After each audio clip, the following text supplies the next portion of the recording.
In the meantime, I could sure use a cup of coffee." Amusement tipped her mouth up, making a tiny dimple appear next to those plump, rose-colored lips. He could see the curves beneath her tailored suit, suggesting her breasts were just the right size and her waist was small. Jake's groin tightened, which surprised him, since he needed the coffee to recover from the night he'd spent with Deanna LeBlanc, an old flame who was in Houston to film a TV commercial. The receptionist cast him a look. "I'll see what I can do." But she didn't make a move, just turned to the woman hurrying toward her across the waiting room. "Oh, I'm so sorry I'm late, Ms. Dumont," the newcomer said. Son of a bitch. A Dumont, Jake thought.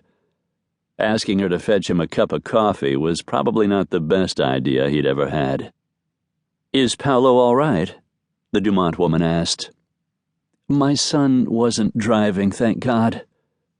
The real receptionist, attractive and in her mid-40s, had straight black hair pulled back in a bun and smooth olive skin.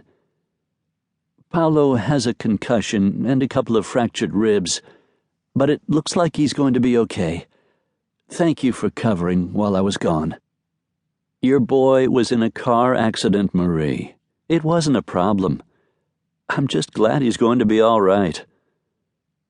The Dumont woman tipped her head toward Jake, her soft mahogany curls sliding around her shoulders, making the muscles across his abdomen clench. "Mr. Cantrell is here to see Ian," she said. "I have to get to the meeting. Could you fetch him a cup of coffee while he waits?" Jake felt the slight rebuke in the glance she cast his way. Clearly, she wasn't used to fetching a man much of anything. "Of course," Marie said. Ms. Dumont walked away, heading for the tall walnut door leading into Ian Dumont's imperial domain. Her strides were long and purposeful, Jake noticed, as if she had someplace important to go. He liked a woman who didn't dawdle. And his earlier assessment was right. She had a great ass and a pair of legs that wouldn't quit. She was only about 5'6", but her expensive spike heels pushed her somewhere close to 6 feet. He watched her disappear behind the door, wondering what role she played in the Dumont empire, then turned his attention to the receptionist. Marie was smiling. "Mr. Cantrell?" "That's right."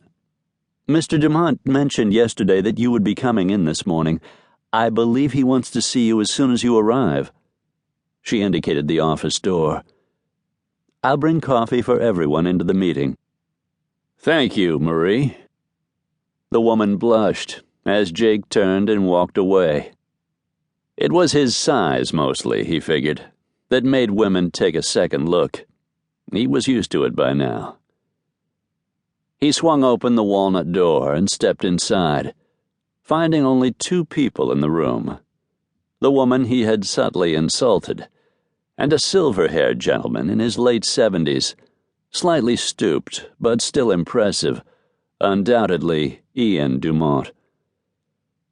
"Mr. Cantrell, I assume," the man said. "Our mutual friend, Trace Rawlins, had nothing but good things to say when he recommended you for this job." Trace knew Ian well. He'd recently helped design the state-of-the-art alarm system for marine drilling when the building was renovated. "Please join us." The Dumont woman was staring, one of her dark eyebrows slightly elevated in question. He noticed she was wearing a flashy diamond engagement ring.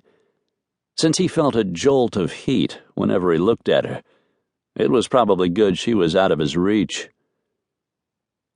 Ian Dumont walked the length of the long conference table to greet him, reaching out to shake his hand, a strong, solid handshake that set the tone for the discussion ahead. He'd once had calluses on those hands, Jake figured. "Why don't we all sit down?" the CEO suggested. They grouped themselves at one end of the table, which was done in the same walnut